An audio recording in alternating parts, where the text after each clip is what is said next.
अपनी आवश्यकताओं और अपनी इच्छाओं में अंतर करना आवश्यक है। आपकी आवश्यकताएं थोड़ी हैं, जबकि आपकी इच्छाएं अनंत हो सकती हैं। मुक्ति और परमानंद की प्राप्ति के लिए आप केवल अपनी आवश्यकताओं की ही पूर्ति करें। असीम इच्छाओं को उत्पन्न करना और मिथ्या सुख की झूठी आशा में पीछे भागना छोड़ दें। सबसे उत्तम प्रार्थना यही है कि प्रभु से कहें, कृपया मुझे अपनी इच्छा बताएं।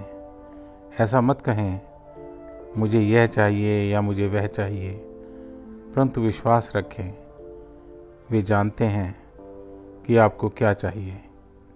आप देखेंगे कि जब वे आपके लिए चुनते हैं तो आपको अधिक अच्छी वस्तु प्राप्त होती है। यदि आप भौतिक पदार्थ के किसी छोटे से खिलौने को, जिसके प्रति आप आकर्षित हैं, प्राप्त करने में असफल रहते हैं, तो ईश्वर पर क्रोधित ना हो। कभी कभी यह अच्छा होता है कि हमें इच्छित वस्तुएं प्राप्त नहीं होती। जब दिव्य परमात्मा देखते हैं, उनके आवेगी बच्चे अनुचित या अत्यधिक इच्छाओं की चमक के प्रलोभन में आकर उनकी ज्वालाओं में कूद पड़ना चाहते हैं, तो वे उनको जलने से बचाने का प्रयास करते हैं। ईश्वर कहते हैं, जब मेरे बच्चे सोचते हैं कि वे मुझसे अपनी प्रार्थनाओं का उत्तर प्राप्त नहीं कर रहे, तो वे नहीं जानते कि मैं उत्तर तो देता हूँ, परंतु उनकी आशा से भिन्न रूप से। मैं सदा उनकी इच्छाओं के अनुकूल उत्तर नहीं दूंगा, जब तक कि वे परिपूर्णता को प्राप्त नहीं कर लेते। केवल जब वे परिपूर्ण होंगे, तभी उनकी प्रार्थना सदा ज्ञान से नियंत्रित होगी।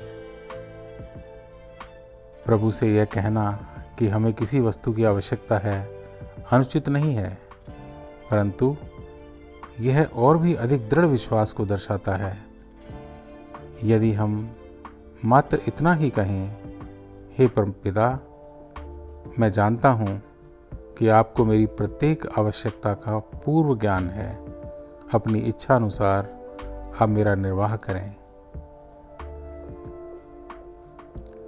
प्रभु ने यह प्रमाणित कर दिया है कि जब वे हमारे साथ रहते हैं तो जीवन की सभी आवश्यकताएं अनावश्यक बन जाती हैं।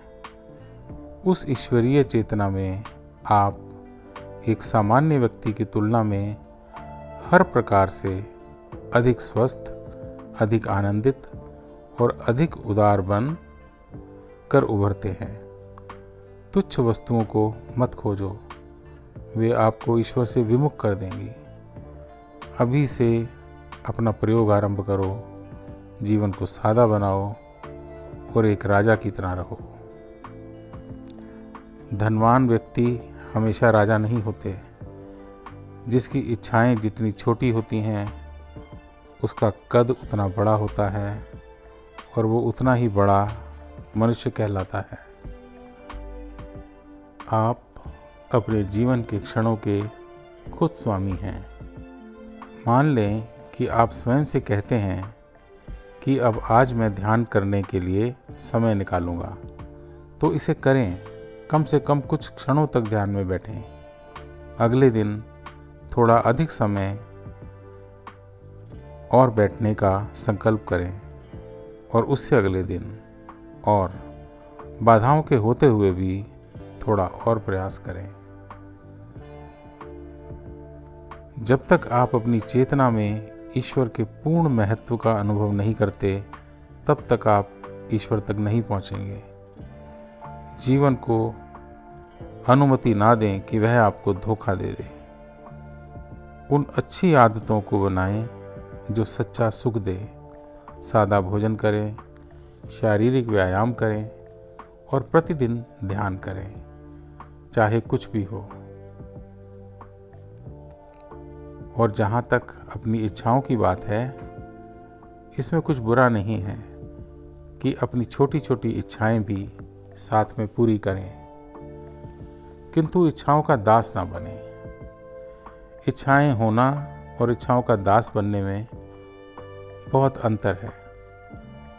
जब आप अपने अंदर इच्छाओं को उठाते हैं तो उसी के अनुरूप कार्य भी करते हैं, और आपके कार्य से प्रसन्न होकर ईश्वर आपको एक दिन आपकी मनोकामना स्वरूप आपको वह देता है जो आपने इच्छा की है। लेकिन जब आप इच्छाओं का दास बन के ईश्वर से प्रार्थना करते हैं तो ईश्वर आपसे बहुत दूर होता है और उस तक आपकी प्रार्थनाएं पहुंच ही नहीं पाती। जब आप सृष्टि को देखते हैं तो इतनी ठोस और वास्तविक प्रतीत होती है, तो सदा स्मरण रखें कि यह ईश्वर का एक विचार है जो भौतिक रूप में घनीभूत हो गया है।